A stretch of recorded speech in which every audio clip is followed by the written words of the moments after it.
Podquest.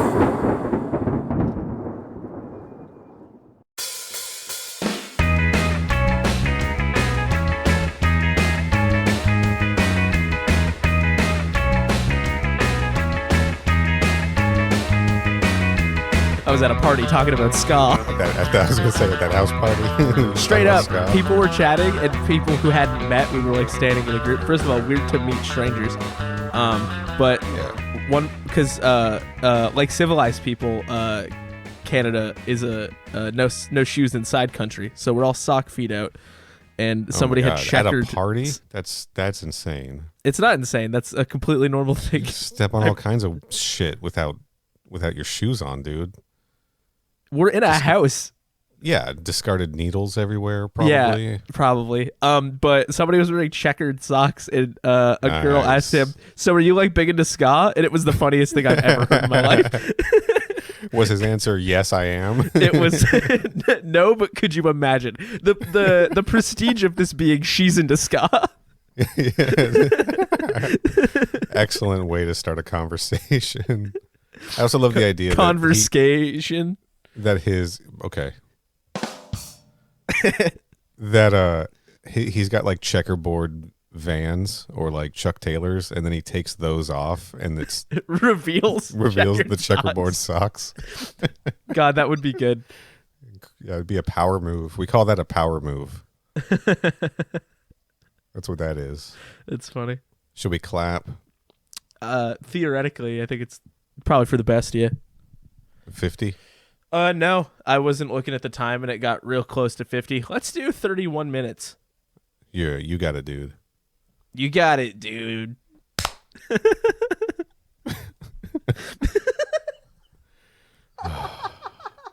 You got it, dude. That should not be anywhere near as funny as it is. I think the thing that we watched has destroyed us. Speaking of things that are about to destroy me, Neil. Yeah. I recently got attacked by the By the Copacabana. Yeah. They were in cahoots with the Coca-Cola company. And I thought I could get away, but alas, I have a cold can in my hand. Oh, no. I'm going to make this one quick because it scares me. So I really don't want to fuck around, right? So I've got Coke with coffee vanilla flavor in it. Hell yeah. Fucking cracking that one open. Pop, pop. This smell is haunting. Yeah, you said that last time. I said the word haunting? No shit. You might have. You might have. Wow. Said So it's still very coffee forward, but it's not as coffee forward. I assume that's like the vanilla kicking in. Yeah. But a little better balance there. I got to level with you. I still don't like the smell. The smell is bad to me. It smells like old coffee grounds. Mm-hmm. Sure. Mostly. I'm just going to drink it. You know what? Fuck it. Chug. Pacific Blue, baby. Chug. Sorry, that was a very facial reaction. That silence was going on for a long time. You good, man? What? I'm leaving all of that in. Yeah, no, you should. I'm confused. This is a mystery. A mystery. It is a mystery. So let's compare this directly to your last experience with Coke with coffee, which was last episode, where you also said, it's going to be a while before I drink another one of these again, and here we are. I wanted to get it out of the way. It was 2 weeks ago, whatever. I wanted to get it out of the way. So this isn't as bad. Okay. The only reason for that is because the aftertaste has vanilla in it. Instead of just coffee. Right. However, I'm already not drinking anymore of it. You're already done. I've had 2 modest drinks from the can. Sure. I'm going to give the rest of it to some birds by a pond or something.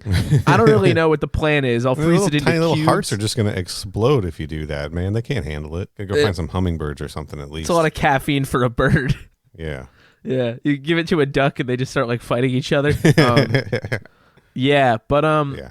One of them hops on a boat with a sniper rifle and speeds away.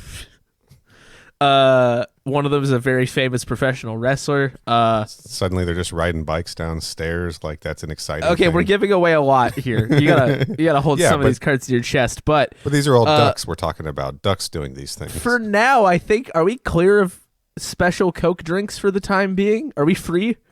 We're free until for now. One of us finds some Nitro Pepsi, I think. Yeah, or inevitably finds like fucking flaming hot Mountain Dew or whatever the fuck, and just God, yeah. I know where I could buy that. I could buy that today. I'm not. I saw that in but I saw could that do in the it. store too. I don't know that I'm gonna handle that. I don't know about tackling that one. God, I'm not a hot chip guy. So why would I be a hot Dew guy? Right? Yeah. Could we? Maybe we should pivot to snacks for a while. Yeah, because people love crunching mouth sounds on microphones. Yeah, and people love drinking sounds into microphones too. Look, there's no winning here. We're just married to a bit. I edit those out for the most part, honestly. I personally am not a fan of that. Yeah, I don't know. Do you eat hot chip? What? Do I eat hot chip? Like, you've never seen that? No. There's a TikTok sound that people use that's like some guy who just says, women born after 1990 don't know how to cook. Oh, that bit. Yeah, I've seen that in tweet form. All they know is McDonald's, charge they phone, eat hot chip, and be bisexual. Oh, that's a remix of what I had heard. Shout out to being bisexual, am I right, gamers? Hell yeah. Air horns. You got it, dude. Were you going to hit it anyway? Yeah. That's so fucking funny. Quick on the draw on that one, man. It's fucking staying in now. Might have to, yeah. Air horn. I don't know what it was, but when I discovered that, all I thought in my head was all they know is drink hot Dew, charge they phone. Yeah, the tweet version I saw ends with lying and not being bisexual. Oh yeah, that's also on this list. Yeah, it's got both. So, what are we talking about? I'm gonna make a TikTok using that sound, but with my Goro action figure. Yeah, you can follow us on TikTok for all the Goro content you could possibly want. No, just go to Instagram for that, to the Reels, because I'm not starting a separate TikTok account. I'm using TikTok conceptually. Sure. Reels are the idea of TikTok made manifest within Instagram. What are we talking about? I ask you. Don't turn this on me. Don't put that evil on me, Ricky Bobby. What are you talking about? I mean, like, you think I'd be excited, right? You'd think we'd both be excited. This is the longest running bit that we hadn't paid off. A year and a half in the making, something like that. Yeah, this is the longest running bit that has been lingering. I genuinely think that that's the case. This bit is as old as Jax's grandfather was before he passed. This bit is as old as a horse. I don't know. But we watched Pacific Blue. We watched a feature-length film worth of Pacific Blue. Seasons 5, episode 3 and 4, I think. Blue Hawaii parts 1 and 2. And, it seemed like a good idea in the pitch room, right? In the last year and a half. Yeah. We were very sold on talking about Pacific Blue. The concept for the show, how could you not want to see that? Bicycle cops on beaches? Are you kidding me? Baywatch on bikes. That's like the tagline they used. Bike watch. And, we're like, okay, well, we have to find some sort of reason to talk about this. And sure. Not only is there a Baywatch bike cop show, there is a 2-part tropical excursion in which they meet none other than Kristanna Loken. Yeah. Yeah, so that was an easy choice. I mean, like, there's other actors have shown up in, Conquest and in Pacific Blue. Jeff Meek famously had a small role on that for a few episodes where he was like a shitty police captain who abused a woman. Right, but Jeff Meek got his flowers in our Raven experience, which, lest we forget, it was really good. Raven is fucking awesome, dude. Also captured the Hawaii vibe in a much better way. Yeah, I think that Pacific Blue it's an interesting example of why putting a bunch of good things together doesn't always work. Yeah. Like, good ideas, and by good ideas, I do partially mean bad ideas, but You know what I mean? Sure. Bad ideas that could be fun to watch, right? Is that what you mean? Yeah. Okay. Like, I think the idea of Bicycle Cop Hawaii is bad. Yes. But I think it is fun. Yeah. On but paper. Turns out, no. No. It became very clear within like 10 minutes. Now, I have seen... Oh, God. Within like 5... Like, it was fast. It clues you in quickly what you're dealing with. I have seen quite a few episodes of Pacific Blue. I don't know that I ever got this deep in the series. This is season 5. This is the final season. We're right? in the cut. And it was fine. Like, I was like, oh, this is funny. It's stupid. It's entertaining. It's ridiculous when the cops are chasing people on their bicycles. Whatever. But like 5 minutes into this viewing for this, I was like, oh no, I'm going to watch these purely out of obligation and dedication to our audience, and to finally put this fucking bit to bed. Yeah, like, this was us doing our chores. I don't think I'll ever watch another episode of Pacific Blue. Oh, there's no chance. I'm just past it. Like, I'm past it. Me, the guy who watches dumb shit. Neil will watch fucking anything. Constantly. I will. And I think I'm like, nope, it's time to put this one to bed. Like, time this to pump the brakes. I'm taking this one off air. Man. This has been a deflating experience. You can tell that this was the last season, right? Like, you oh, can tell. They were okay. 2 things become very apparent. I've only seen 2 episodes of Pacific Blue. It's this, but 2 things were clear very early. One, they were out of ideas. They were you have no idea how out of ideas they were. 2, they were actively seeking an off ramp into something more interesting. I think so. Did it work? Yeah. Yeah, I think that they might have, because famously, Baywatch did this with Baywatch and Baywatch Hawaii, the final 2 seasons, sort of shifting, like, they're counted as seasons of the show, but it's like a whole different cast and, finally, location and we can everything. do Baywatch, but we're also colonizers. I mean, kinda. So I do get the feeling that was Pacific Blue like angling for like a Hawaiian season at the end of this one. They had to have been, because they spend... So this is a 2-parter, and we'll get into this, but just as context for this part of the conversation, they spend, I would say, 20 of the 80 minutes establishing a new gang of characters. Yeah, an objectively worse gang of characters, too. An objectively more one-note gang of characters, and I don't even know the bike cops. You're right. You met a few of them. When? Of the bike cops? No, but like I know what I'm saying is I haven't like seen the show. I don't know who any of these people are. Sure. Okay, I gotcha. And yet these new people still seem even more one note than the people that I don't know, and I don't know them. Right. Yeah. Yeah, I don't fucking know, man. Let's talk about this. Let's just get into it. Do you feel like doing a Corey corner first or a Neil Nook? Corey corner is going to be real quick. Let's do the Corey corner first, because I don't want to tell anybody who anybody is, and because it doesn't fucking matter until after you've given your synopsis. Welcome to the Corey corner. Haven't heard the full speed one in a while. Full length, I should say. Regular speed. It's important, relevant that it is regular speed. Sure, yeah. So I'm gonna level. Can I level with you now? Should have played the fast one because it is race day. Bow, bow. All right, yeah. Please level with me for once in our relationship, in our years-long friendship.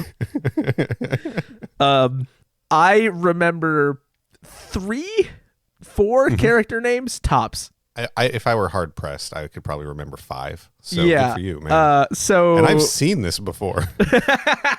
So prepare for a very general overview of this. Yeah, and I'm not sorry. It's streaming all over the place. Somebody out here is going to hear this, check it out, and fall in love. Go check it out for yourself, everybody. I know we're talking shit, but so Pacific Blue is about Santa Monica bike cops. Yeah, it is, and they need to go on a training exercise for some reason, and all these other cops don't want to go because it sounds like work, and I guess they don't like work because they're quirky. And through some hijinks, they sign up Mario Lopez, whose character name I do remember, but I'm gonna call him Mario Lopez, but his name is Bobby. Yeah, Bobby Cruz, baby. Bobby Cruz and Russ G. Russ Granger, yeah. Whatever. And so they get signed up to go to Hawaii. Shit. And for some reason, because they have to go train like bike cops in Hawaii or something, it's not really clear what they're doing there. No. But what's funny is that's why the Baywatch team went to Hawaii to train lifeguards there. They realize that sounds insane, right? That you think that you need to go to an island nation and teach people there to swim. Like, you realize it sounds psychotic.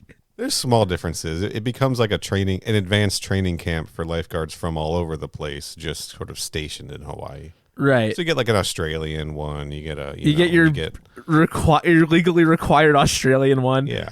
Aquaman is there, literally. Jason Momoa is a cast member of Baywatch Hawaii. Oh, good for him. It's an Aquaman prequel. Let's talk about this Pacific Blue episode. So, yeah, because this is going to be real fast. So they get there, and they're staying at the Hilton because, I don't know, they're drowning in money as bike cops. I don't know. And those two boys go to the club. Right. Well, they're like the bad boys of the police force, right? All cops are bad. And no, but these are like the bad boys. You know what I mean? The Backstreet Boys of the police force. And they are you okay? Yeah, I'm fine. They go to a club and they meet a woman named Velvet. What kind of club is it? It's a strip club. Yeah. I'm assuming nobody really takes any clothes off. She's a dancer. That's more fair. That's what we see happen. So let's call it that. Not that it matters because the show doesn't care. And no, the show doesn't care. They are mistaken for drug couriers. Yeah. And get into a fight with two other cops in an alley because they're being tailed. In a fit of extreme racism, Mario Lopez is clocked as being Samoan. I couldn't find the word. Despite being Samoan. I don't know where Mario Lopez is actually from, but he's not Samoan. To be Samoan. Yeah. Anyway, and then so now our bike cops who were supposed to be here theoretically training somebody get recruited by Kristanna Loken and local police into solving a drug ring of a really serious kind of speed. Yeah. Is that what it is? Batu? I think. That's their term for it. I was trying to think of what our term would be just to contextualize it a bit. Not that the show cares. Because when they find the drugs in a surfboard, it just looks like nothing. It straight up looks like fucking packing peanuts or something. But they're recruited to stop legendary WWE wrestler Shawn Michaels. The Heartbreak Kid himself. The Heartbreak Kid himself is out here wheeling and dealing, selling drugs to the community, and just acting his ass off. Also involved in an international human trafficking ring. A white slavery ring, as they call it. Where they take dancers from Hawaii that are white. This is their big plan, and they, for want of a much better term, export them to Asian countries for profit. Yeah, take away their passports and leave them stuck there. And then the bike cops have to stop them through a series of plans and foibles, and one of them does get murdered to death by Shawn Michaels from a great distance via sniper rifle on a speedboat. Corey Quarter's over. Yeah. They take him down at the end. It's all fine. They take him down in, I'm not exaggerating, maybe the worst climax of any 2-episode arc of anything I've ever seen. We're going to have to talk more about it in the conversation. Let's go over to the Neil Nook first. Welcome to the Neil Nook. It's Gucci. All right, just for a little context here, these episodes aired August 1st and August 8th of 1999. That's like almost my second birthday. That's like 3 months after the finale of Mortal Kombat Conquest, and a full year before Baywatch Hawaii kicked off. Wait, no, a month before Baywatch Hawaii kicked off. I was looking at season 11. It was either 1 10. or 12 months before Baywatch Hawaii started. The first episode of Baywatch Hawaii, Aloha Baywatch, aired 20th of September 1999. Is it a bay at that point? Can they still call it Baywatch? There's some bays, I'm sure. You can't say that. I don't know. That was a joke. I don't know. I do know I do know the show is Bay. Sure. It's gonna go ahead and take my lumps now. The episode was directed by Michael Levine, who directed 26 episodes of Pack Blue, as we're going to call it, because we're cool people. Pack Son.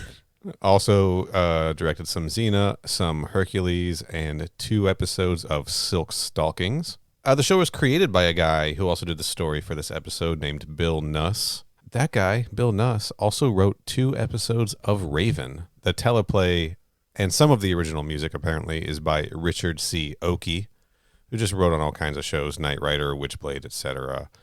Here's the big one, Corey. The music for the series is done by a little guy named Christopher. Jesus, fucked it up. Failed.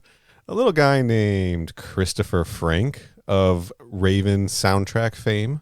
We were really just caught. Like, what were you saying? We were just like caught in this weird nexus of let me see if I can find culture. my message. But the gist of it is that we're trapped in a very specific like pop culture zone here. Yeah.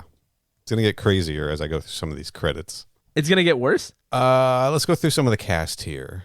We've got Jim Davidson as Officer T.C. Calloway. He's arguably the lead in the series of like the entire run. He's kind of the Mitch Buchanan, right? That's unfortunate. 101 episodes of Pacific Blue under this guy's belt. He was also on Guiding Light. He did an episode of Charmed, an episode of Ally McBeal, and he was in 2 different episodes of Lois and Clark, The New Adventures of Superman. We got Jeff Stearns as Russ Granger, 44 episodes of Pacific Blue under his belt. He's done a lot of like shorts and like indie movies and things like that. Paula Trickey as Corey McNamara. She also has 101 episodes of Pacific Blue. She was also the casino waitress in Paul Blart Mall Cop 2. She played a character named Kyla Jennings on 2 episodes of Baywatch. She was on Silk Stalkings. She also did 1 episode of Raven and played Veronica Townsend in 9 episodes of The OC. Mario Lopez, of course, Officer Bobby Cruz, 44 episodes of Pacific Blue, famous for, Saved by the Bell. Famous for not being on Pacific Blue. America's Best Dance Crew. He played a doctor on 8 episodes of Nip Tuck. I think he was the voice of the dog in The Dog Who Saved Christmas, and he also did a voice in Aloha Scooby-Doo. And didn't he do something for Kentucky Fried Chicken where he was the colonel? And wait, what? Yeah, there's all this weird Kentucky Fried Mario Chicken Lopez? KFC stuff. Oh no, yeah. He did. He was like sexual Colonel Sanders. Right. He was the hot colonel. I'm specifically not saying sexy. I'm saying sexual. That's not Sure, to say yeah. that Mario Lopez. You can feel about how Mario Lopez looks however you want, but the bit that they were doing was that it was like you were sexualizing Colonel Sanders. Let's make a Colonel Sanders that people want to fuck. That he was a hunk. Yeah. Yeah. And then they did like a dating sim game. I'm Yeah, not that's joking. right, they did. No, I know. My friend Liz, I think, played it on stream one time. They made like a fake gaming PC. Maybe it's a real gaming PC. I shouldn't say fake. They made some kind of gaming PC that allegedly cooks chicken as well. It keeps your bucket warm. I remember that. They just keep doing dumb shit over there. Yeah, they're trying. And we're talking about it, so I guess fucking the Colonel wins again. God damn it. At least Mario Lopez got paid. Remember the Alamo. Shanna Mokler plays Officer Monica Harper. She did not go to Hawaii with the rest of the gang. She was the lady who stayed behind, kind of in charge. She got phone calls every now and then. She has 44 episodes of Pacific Blue under her belt. Famously, she was once married to Travis Barker. Oh. They had a reality show called Meet the Barkers. Do you remember seeing any of that? It was back when they were just giving everyone, like, it was like on MTV or VH1 back when just everybody had one. Yeah, right? was this like deep in the era of like everybody's watching like Rob Dyrdek Fantasy Factory? Or was it before that? It was before Fantasy Factory. In fact, it was before Robin Big. Like this was like when Jessica Simpson and Nick Lachey had their show. It was, it was that era. It was like post I haven't seen whatever. Yeah, that's how they play a clip from Pacific Blue in the intro to that, and she's like, "I'm an actress," and then they play this clip where it's just like, it's just bad. I mean, Pacific Blue, they are acting. Sure, that is correct. She's being truthful. Nobody can argue that they're not acting. She was also herself on Dancing with the Stars. She, I think, was either a guest or maybe a correspondent on Entertainment Tonight. But here's the big one, Corey. She played a character named Jamie in a little movie called Poison Ivy: The New Seduction. You're just not even surprised at this point, are you? We're trapped in the most specific pop culture zone that exists, and I will never be free from it for the rest of my life, I guess. Watch the movie. It'll set you free. I've seen the movie. Poison Ivy: The New Seduction. Isn't that 2? No, this is 4. Fuck. 3 or 4. How could I have been so foolish? No, I don't want to do that. This is the one with Greg Vaughn. Yeah, and Jamie Presley. And the guy who voices Shao Kahn. God fucking damn it. The one with everybody in it. Like, the one that everybody knows? Would not be surprised to find out there's like a Daniel Bernhardt cameo. God. And finally, of course, Kristanna Loken as Officer Claire Keene. Kristanna Loken played a character named Taja on a little show called Mortal Kombat Conquest. Have we talked about the fact that Kristanna Loken played a character named Jennifer Bassett on 2 episodes of Boy Meets World, and then, spoiler alert, later reprised the role as Jennifer Bassett Minkus in Girl Meets World? I got a level with you. I don't remember that, but I feel like there's no way you haven't said that. I must have known that, right? You must have known watched those. Yeah. Also, Minkus is the last name? Yeah. Okay. Apparently. Learning a lot. Sure. That was that poor kid they just wrote off the show after like season 1. When they made another one, we really should have watched the Girl Meets World episodes with her then. You should have. I think there's only one. Well, we fucked up then. Because we watched the ones with what's his fucking face? Shit. Sean Hunter? Yeah. Yeah. Well, that's probably a better, he was a more important part of. Yeah, but I don't care. So sure. I just want to be clear to everyone. I have seen 0 minutes of Girl Meets World. I don't think that was a show that was made for me. That's never stopped you before. You're watching Sailor Moon right now. Well, that show was made for me. And then you mentioned Shawn Michaels as big drug boss Michael Shane. That's the funniest part of this whole fucking thing. For some reason, a guy who literally performs for a living, they're like, well, he won't respond to a name that doesn't sound like his own name. I genuinely don't think they're in on it. I seriously think they're like, well, how do we know he's gonna remember his name is Jeff? No, there's no chance. No way, dude. We have to make sure that his name is Michael Shane because he might think they said Shawn Michaels.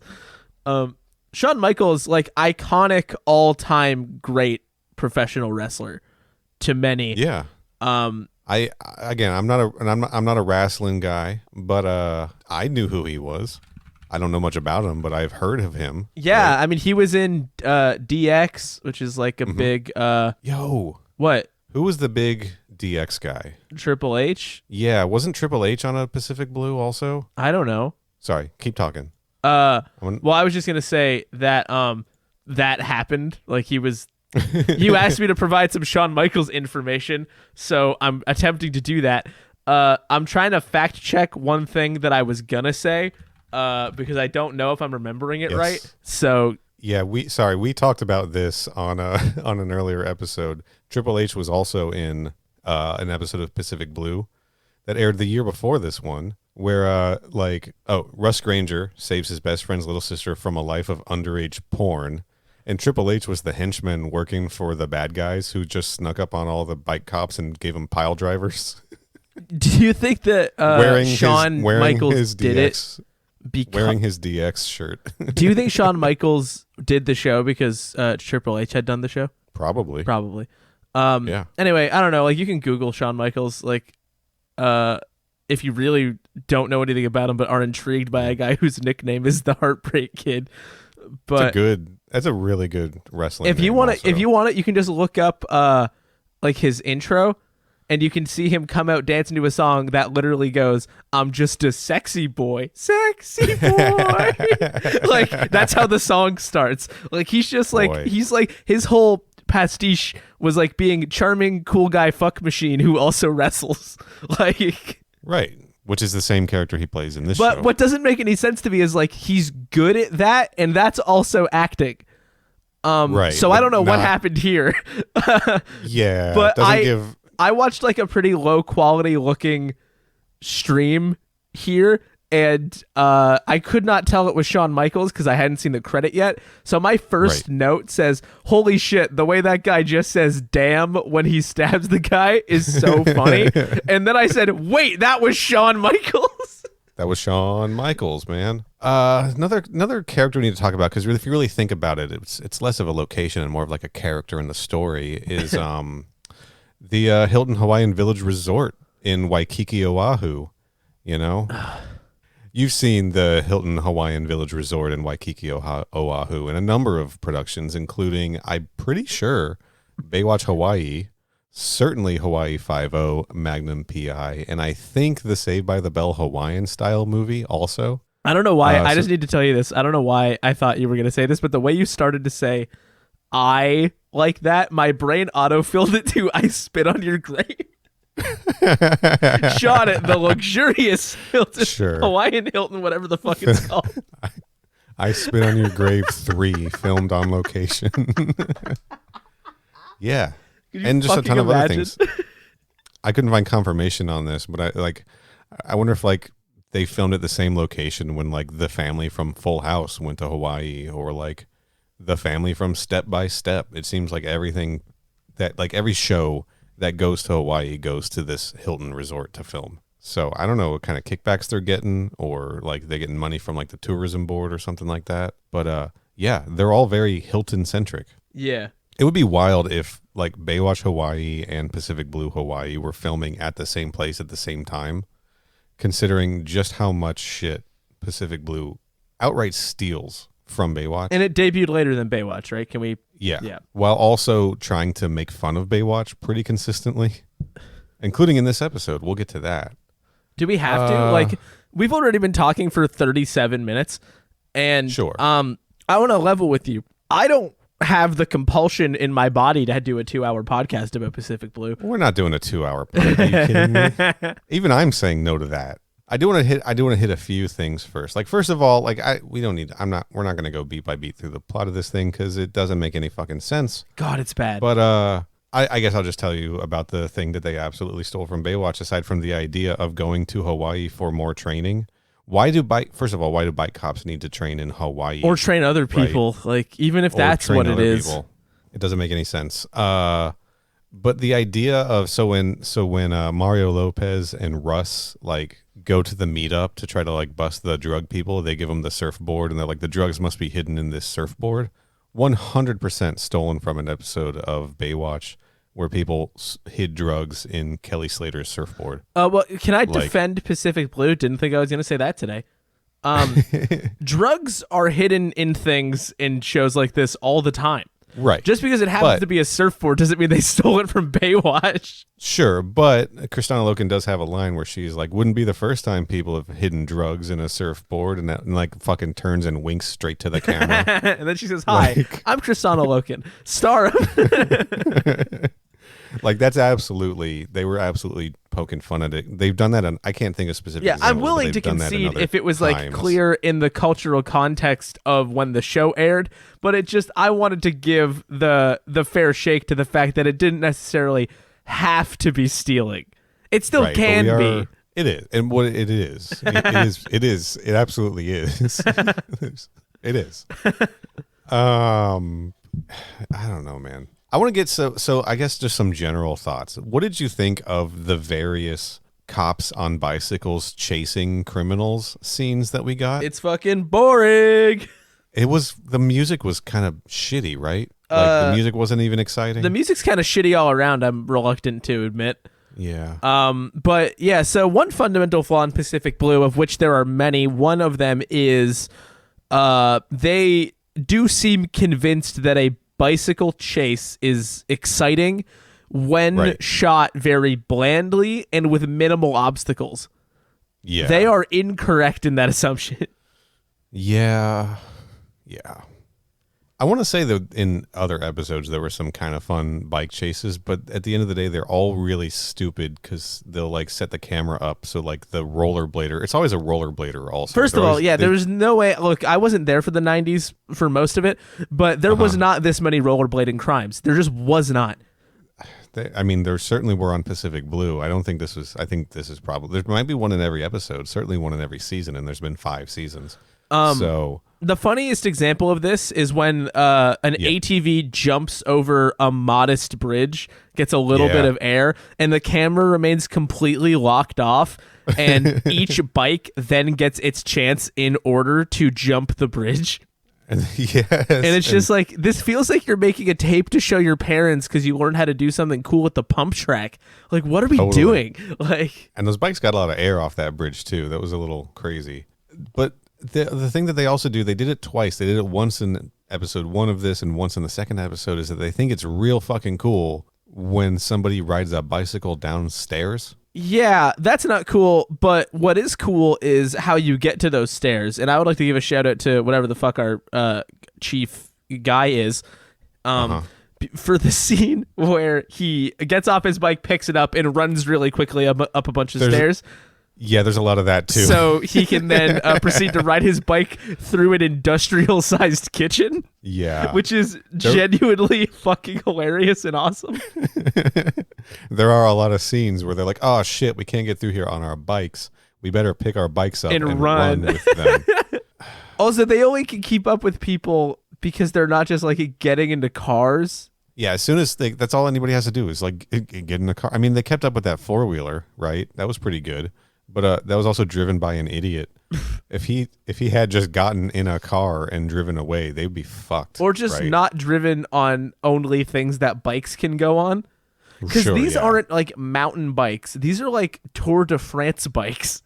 Let's be clear. That 4-wheeler scene. That was the Samoan guy and the other guy, the ones who were supposed to pick up the drugs. Yeah. And they were stealing a surfboard. They could have just paddled out into the fucking water. Right? Well, they got boat police. Yeah, I guess. Everybody's favorite new wave song, Boat Police. I guess that's when Baywatch shows up in one of their scarabs, and we get a crossover episode that never happened. Scarabs? That's the boat. What is this, fucking Halo? That's where Halo got the idea, I'm sure. Yeah, the bike chase scenes are always dumb, and they went to like great lengths in the early episodes of the series to like, no, this is actually cool. It is actually cool that we're like wearing our helmets and stuff, right? Yeah. Like, and it's actually cool that our bikes are $10,000 Schwinns. Dude, he's wearing the shortest shorts in the world and the smallest sunglasses money can buy and like protective gloves and wrist guards. And it's just like, you look like some like weird BDSM bike freak. Like it doesn't look cool. It's the you fundamental look like a fucking difference dork. between like, I'm sorry, I'm going to go back to this between like Pacific Blue and Baywatch is that in Baywatch, everyone is in swimsuits. They're flaunting it. And look good in them. If we can, look, Pacific Blue's biggest mistake is not objectifying more of its cast more often. In Pacific Blue, everyone is dressed like Stryker. Everyone is dressed mostly like Stryker. You're either dressed like Stryker or just like a guy. Like there's a lot of just, I'm in like a tank top and big shorts. Well, I mean, Mario Lopez can't get those thick arms through regular sleeves. It's kind of like a Zero situation. It is just like that. Yeah, absolutely. How could I have been so foolish as to not realize we were talking about the thickest arms in the land? In the thick arm off, we got Mario Lopez in one corner and Daniel Bernhardt in the other. Whoever wins, we win. So, can I just cut to the chase of why the show is bad? Can we just rip this Band-Aid off quick? So I would love to hear it. I admit to not having seen the preceding 4.5 seasons of Pacific Blue. 4.5 seasons before we got here. But what I would like to say, especially if you're shooting something that is effectively a backdoor pilot for something else and relies a lot on, I'll just be blunt about it, my understanding of what's happening. This is at times completely incomprehensible. Yeah. And part of why is an assumption that you're a longtime viewer, because I am convinced that the character whose name I gathered is Corey does not get introduced to anybody at any point. You are just supposed to know who that is. And again, nobody freak out and be like, oh, well, like you wouldn't start watching Game of Thrones in season 5 and then complain that you didn't know who anybody was. And you're right. I wouldn't do that. But if I was watching something that is doubling as a pilot for something else and is tied between two different things, I would expect a baseline understanding to be represented to the audience of who the fuck is everybody. And so you're saying as everyone came on screen, they should have introduced themselves by speaking about themselves in third person directly like to the camera. Books? Yeah. I think my brain has been poisoned by the Malibu comics. And beyond that, though, the problem is this is a plot that is very bare. So, like, there's not a lot happening, and they've decided to stretch it out over it did not need two episodes.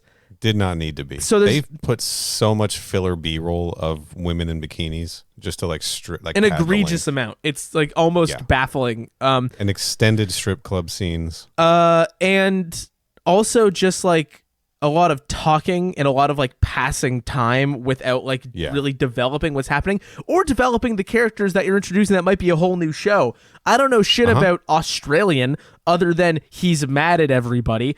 And the only characterization that Kristanna Loken gets is falling in love with Mario Lopez. Sure, which, I mean... That's not a character, though. Like, you're right. The only characterization that she gets is falling in love with Mario Lopez and kicking a guy while hanging from a bar because she pretends to be a drunk 21-year-old on her birthday, despite the fact she is entirely by herself and it's like 2 p.m. on a Wednesday. She's baiting the actual drug picker-uppers by pretending to be drunk and asks, I wrote it down. She asks, she says to the Samoan guy, is it true that Samoans have the biggest boomba woombas? Yeah, that upset me a great deal. That's awful. You can't say that. He's like, you know it, baby, or whatever. I will commend Kristanna Loken for one thing, which is committing 1,000,000,000%. Yeah. And also successfully having a fight where she doesn't get knocked out. Everybody gets one. Hers was on a different show. Hers was on a different fucking show. But like I spent a lot of this episode wondering, like, okay, what is this drug ring? Who is Shawn Michaels? What does he want? Yeah. Like, why are all of these people involved in these various ways? Why are these characters behaving the way they're behaving? Who are these people literally even just by name and not getting a lot of information? So this is a gang of cops. How many of them are there? There's like 8? 8 ballpark? total. There's 4 on each side. Actually, I think it's 9, and then one of them gets murdered by Shawn Michaels from a speedboat with a sniper rifle. One of them gets murdered. Shawn Michaels, the drug kingpin, the drug and white slavery kingpin. Can we just call it slavery? Can we call it spade a spade, please? Sure. I thought it was super weird when they called it white slavery because I'm going to level with you. The implication there is that you think whatever normal slavery is, which isn't real, is totally fine. Let's not call it white slavery. Let's be clear. You weren't saying that slavery isn't real. You're saying a quote unquote normal version. Yeah, I'm saying the implication of white slavery being bad to white people is that whatever they think normal slavery was fine. Right. Yeah, this is special because it affects white people. That's the impression I was getting, and that's not great. All right, so Shawn Michael, whatever his name is, the Heartbreak Kid. Shawn Michaels. Yeah. Drug trafficker, sex trafficker, all around bad dude. Drops a cop body, and there is no real investigation, and there is no more than these 8 cops brought in on this whole operation. And they decide that the only reason they want to continue hunting him is so they can fucking avenge the guy, even though it was their fault he got killed in the first place. And I'm sorry, They're bicycle cops. They patrol boardwalks and catch rollerblading purse snatchers, and like the stakes are like ridiculous. Like they have like undercover operations like in every fucking episode, and I'm like, but you guys are bicycle cops. Well, I guess right? they're undercover cops that ride bicycles in full cop gear. It's just like, okay, so I've been watching The Wire again, and that presents a very different look at, you know, police, especially in relation to drug trafficking and murders associated with drug trafficking and distribution suspects. Okay. And it's just weird to go from that to watching like a completely incompetent version where they're like, I don't know, these are bicycle cops. Let's send them in undercover with this drug kingpin in Hawaii. Oh, also, can I make one more big complaint actually really quick? Sure. Can we please, for the love of God, for the love of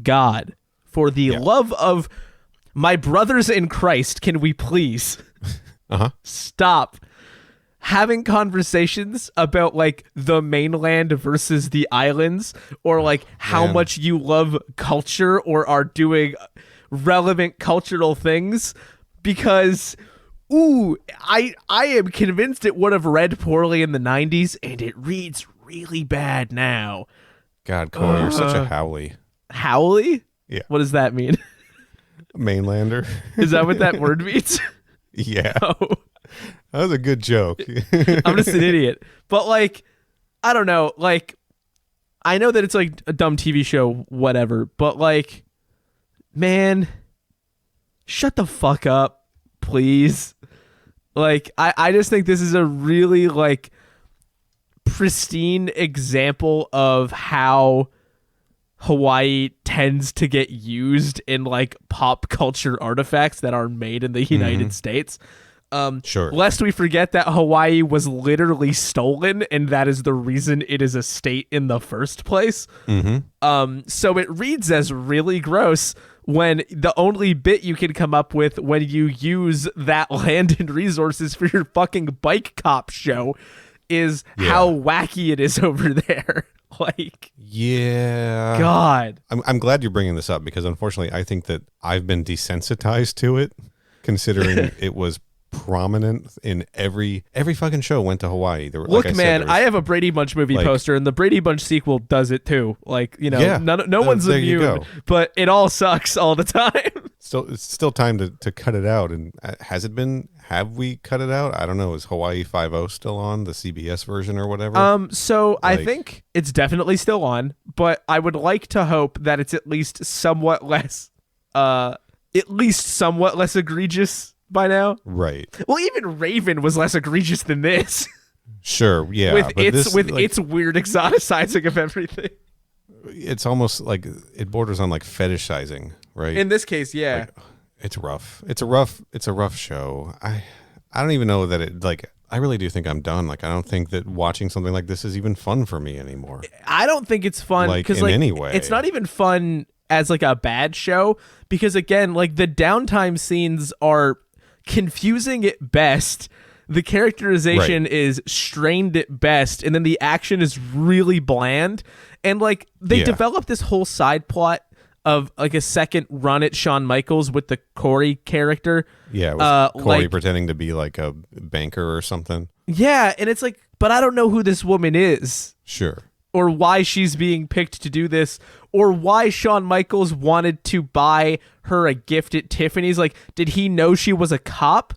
Like, no, I think that's one of his recruiting practices to try to sell women into slavery. Right. He like showers them with gifts, and like because the dancer that kicked all this off that Russ falls in love with. He was like courting her also, and then we see him at like tables, like buying drinks. That for is girls and stuff Velvet, like that. aka Mary Ann or Mary Jane. Mary Jane. Mary Jane. By the way, there's an area where the show kind of fucked up because she's a dancer, she's a stripper. There's an area where the show kind of fucked up. I just love framing it that way.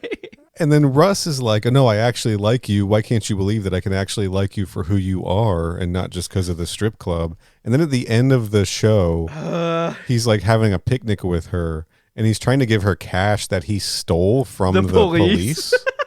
to be like, maybe if you have this money, you won't need to have that job anymore. So it's still like this weird, like, first of all, clearly that club is corrupt, right? Like, yeah, probably. Strip clubs are exploitative in the way that they exploit the women who work at them, for sure. They can be. You know? Certainly. Yeah. Not all of them. This one probably was, considering they had like these tight connections to the Heartbreak Kid. It's no Bar from Raven. But it's, no, not at all. But there's still the idea of the man being like, no, I like you for who you are. Now quit your job and take this money it's and the go exact back same to thing school. as like people on Twitter who think someone's really hot and they have an OnlyFans, but they don't want to pay for the OnlyFans because they think that that's immoral somehow. So they just get off on like sending gross replies to tweets as if that's not the same thing. Right. This is that before OnlyFans.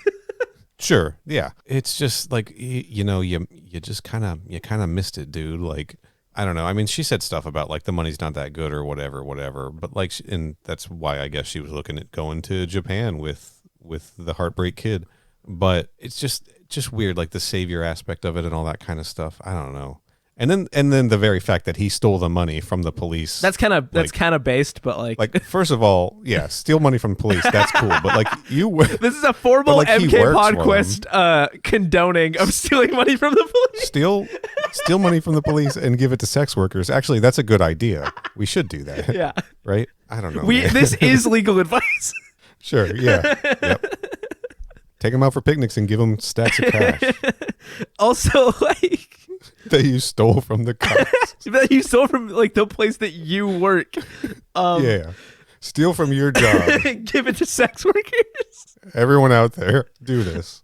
We're laughing, but we mean it. Don't give it to them at work, 'cause the house will take a cut. You know? Yeah, under the table. But also don't like follow them home. How did everybody fall in love on this show so fucking fast? You've been in Hawaii for 3 days. Yeah, it's a romantic place, dude. And fucking Taja. Oh my god. And fucking Taja and AC Slater. Taja and AC up. Slater are ready to uproot their entire lives. And it's like, you have known this woman for 72 hours. Right. That was kind of funny because he's like, maybe I'll move to Hawaii. And she's like, maybe I'll move to... What if they both moved without checking with the other person? And then... Right.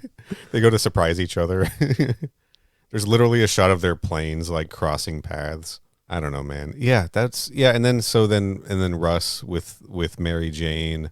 But then there was like that weird jealousy plot. There were two of them. God, that was so weird. Yeah, they were like, we need to establish in case this becomes a new show what these other cops based in Hawaii are like. So what we've decided is this guy also loves Taja and is very, very, very upfront about like feeling as if he's been friend zoned.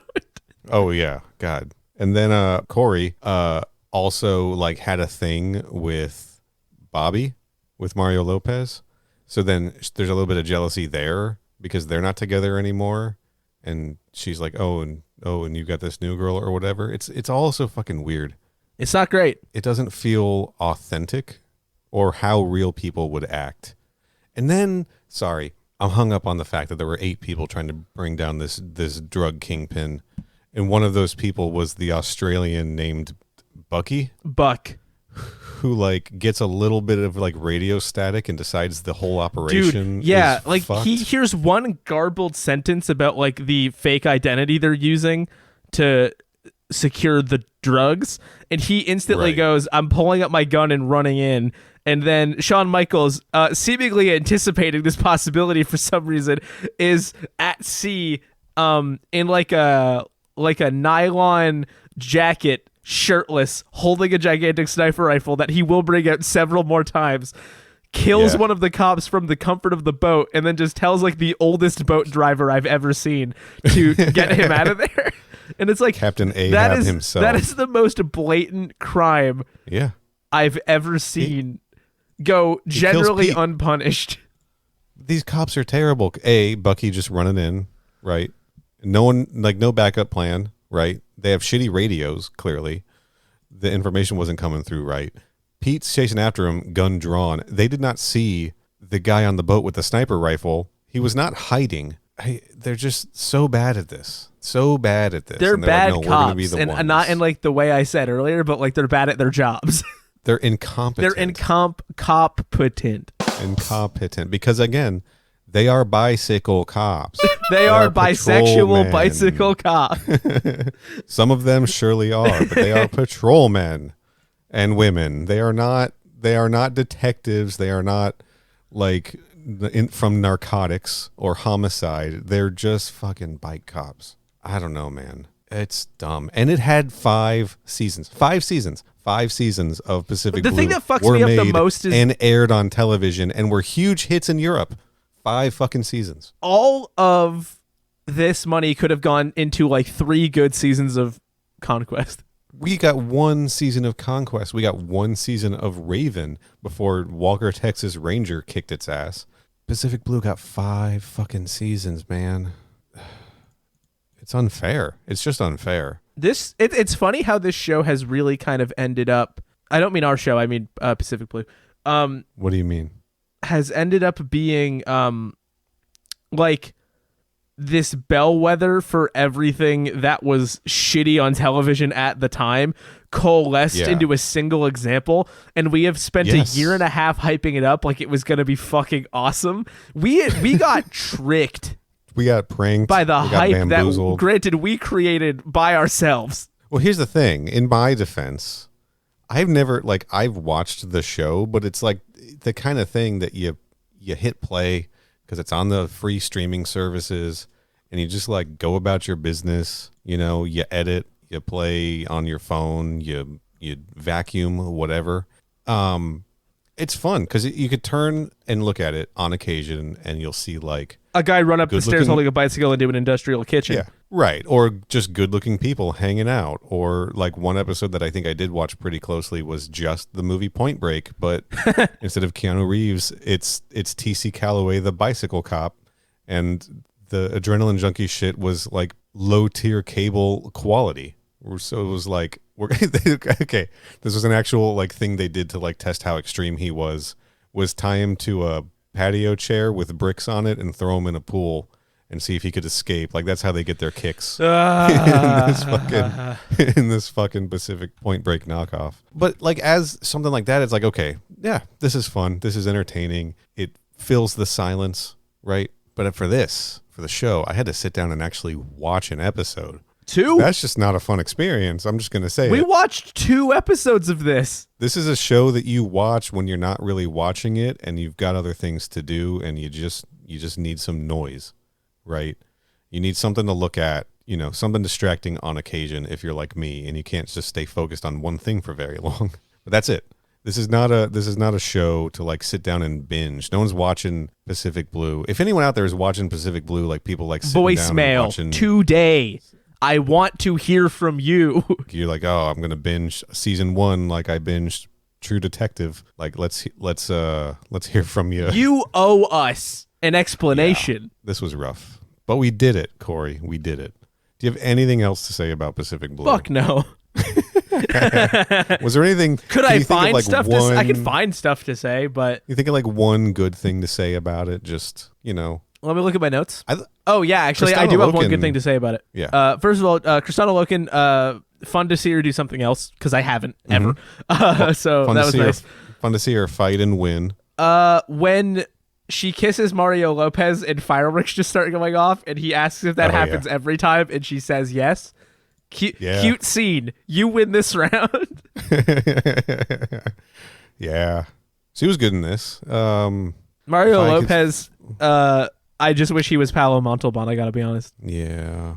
Mario Lopez wishes he was Paolo Montalban also. Send us a voicemail if you went to go see Paolo Montalban at the Sound of Music. Yeah, we'd love to hear that. Anyone in Texas. If you are Paolo Montalban, send us a voicemail about being in the Sound of Music. Paolo, I come on. Let's get back in touch, Paolo. We miss you. I'm literally racking my brain for something positive to say about this. The beaches looks nice. Hearing the word beach so much reminds me of the James A. Caster joke with "We will fight them on the beaches. Goddamn, I love these peaches." That's pretty funny. There you go. That's a positive. It reminds me of something good. I mean, the water looks nice. Oh, sorry. One last stupid thing. Why the fuck was Mario Lopez's character acting like he couldn't surf when they were like, "Oh shit, we have to surf to prove ourselves to these drug people"? And he's like, "Oh fuck." I think maybe he was just fucking with his friend. And he just surfs like, but yeah, it seems risky though. Like his you know, I don't know, man. They're bad. They're bad dude, police. That's why. could just fucking surf. Also, like, super sick that as soon as those guys got to Hawaii, they went to a strip club, like, day one of training. Hey, man, like, guys being dudes. Guys being dudes rock. Definitely the bad boys of the force, right? Those little rascals. Yeah. I don't. My positive thing is the water looks nice. Yeah, it was good looking water. We're not watching any more Pacific Blue. No, we're not. I'm canceling plans. I do want to watch more Raven. I don't want to watch more Pacific Blue. I wouldn't caveat. If anyone else out there wants to pick up the torch and do a Pacific Blue rewatch podcast, I'll be on Neil, it. I'll be a guest on it. I'll watch one for you. I'm not going to do it. I'm not going to do it. No. But if you're like, hey, come on, like, I'll do it. Pacific Blue. That name is up for grabs. We are not claiming it. Who do we know who could do that show? Mitch and Liam do a Pacific Blue rewatch podcast. Oh my God, no! There's no shot. Literally zero chance of that happening. Yeah, this was not good. I would sooner drink more of that Coke I didn't drink. Was this the least fun thing that, like, is this bottom tier for us now? Oh yeah, yeah. This is below. Like Defenders of the Realm was a unique agony, but like there was constant flashes of joy, however unintentional, or we could spin a fun yarn out of it. This you really kind of can't. This is peak. This is 1999. What's the opposite of prestige TV? Pacific Blue. Yeah, but like, do they got a word for that? Like, it's like this is low tier cable programming. USA original. I don't know. That seems mean. Yeah, like this is sort of it's just never mind. I don't have a good joke. It's bad. Don't watch it. It's bad TV. It's bad television. Yeah. It's too fucking long. Fuck. 44 minutes, 2 parts. You're insane. I could have watched a movie, like a good movie. Sure. You know? Could have watched Point Break. Dude, Point Break is good. Yeah, I saw the remake of Point Break before I saw the Point Break of Point Break, and I feel like that's just a weird situation to be in. I have only seen the original Point Break. I have not seen the remake, but I didn't see it until after the remake had been out. The remake is interesting because it came out right in the moment of like extreme sports. Extreme sports was having like its biggest comeback since the 90s, it felt like. Sure, yeah. And it's like, yeah, strike while the iron's hot. The advent of the GoPro. I remember it being fine. The remake. Yeah, I'm sure we'll do it on They Made Another One. Sure. I don't want to. I'm never gonna see it, so don't have me on for that one. Well, bad news. You've been conscripted. Oh shit. Can I give a shout out to stuff that people should watch? 2 thumbs down for Pacific Blue. Yeah. Give us some palate cleansers. If you don't want to watch Pacific Blue, you could watch. I've seen 3 movies lately that I would recommend people see to varying degrees. 2 of them are in theaters, so if you're not comfortable doing that, wait, obviously. But sure. Everything Everywhere All at Once, great movie, good time. Better than Pacific Blue. That's the seal of approval I give it. It's better than Pacific Blue. Controversial opinion. The Northman, better than Pacific Blue, 100%. Okay. Too Little Bjork, but better than Pacific Blue, certainly. The 2006 remake of When a Stranger Calls, better than Pacific Blue. I'll tell you that for free. Okay. You can hear me talk about that more on They Made Another One if you want, but not bad. Going right into the plugs.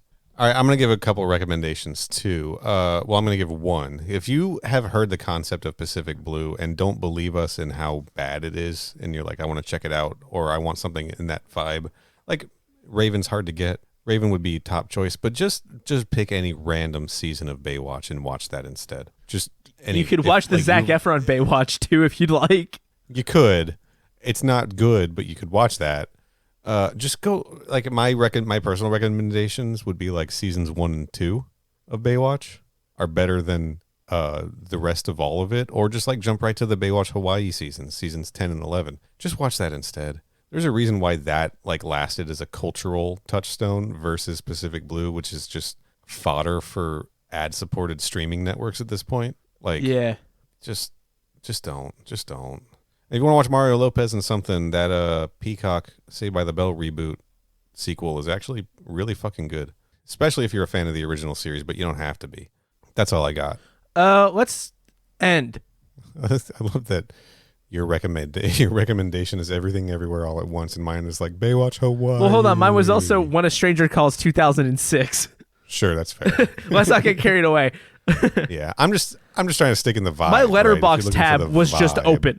Like, let's not. Gotcha. Remember when I started a Letterboxd and I gave all of the American Pie sequels like full stars, and then Amazing Spider-Man full stars, and then gave Blade Runner 2049 like 4 stars? Yeah, I do remember that. Actually, if you want a more obscure recommendation, if you want to hear what a good version of a show that was Pacific Blue, if it only took place at night, sounded like, you could listen to the 2017 album Nightwalk by Cosmic Cycler.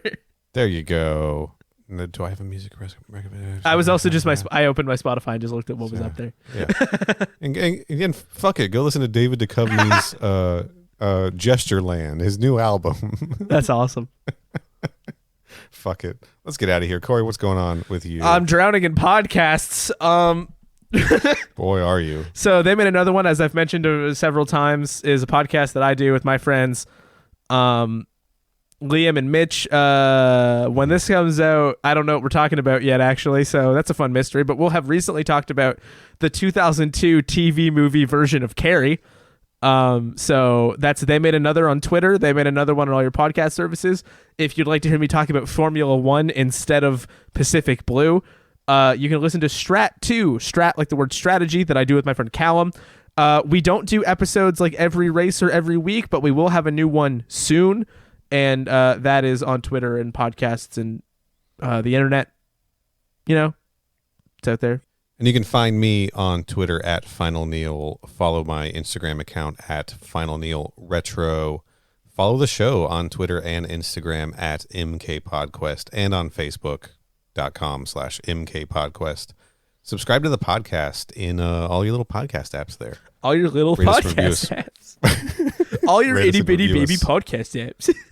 Give us good 5-star reviews. Check us out on Good give us bad 5-star reviews. As long as it's 5 stars, I don't care what you have to say. Yeah.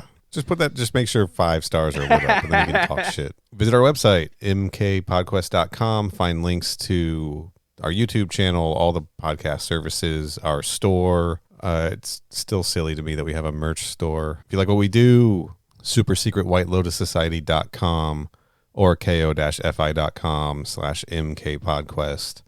If you want to throw us, I'm just going to ask for $12 again. Why not? Hey, man, if it ain't broke. And we'll be back next week to talk. I think we're talking Mortal Kombat Conquest, Debt of the Dragon, the Jola Cabral Black Dragon episode. So we're really going from strength to strength here. That'll be kind of a nice transition, because after that, we'll dive into the Malibu Comics Mortal Kombat U.S. Special Forces miniseries, which, spoiler alert, deals a lot with the Black Dragon. We can treat it like a sequel. I will not be watching any more Pacific Blue. I'm declaring it now. Pacific Blue, more like Pacific Blue, the chance to have me fall in love with you as a piece of entertainment that I enjoy. More like Pacific Boo. More like Pacific. Sorry, I know that sound might have been unpleasant for a variety of listeners. It was unpleasant to make. It was unpleasant for me. Well, I didn't like it either. Okay. Oh boy.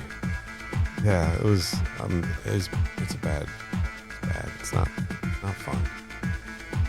It's not fun. It's depressing. Disappointed. We have to end with that, right? You're just saying disappointed.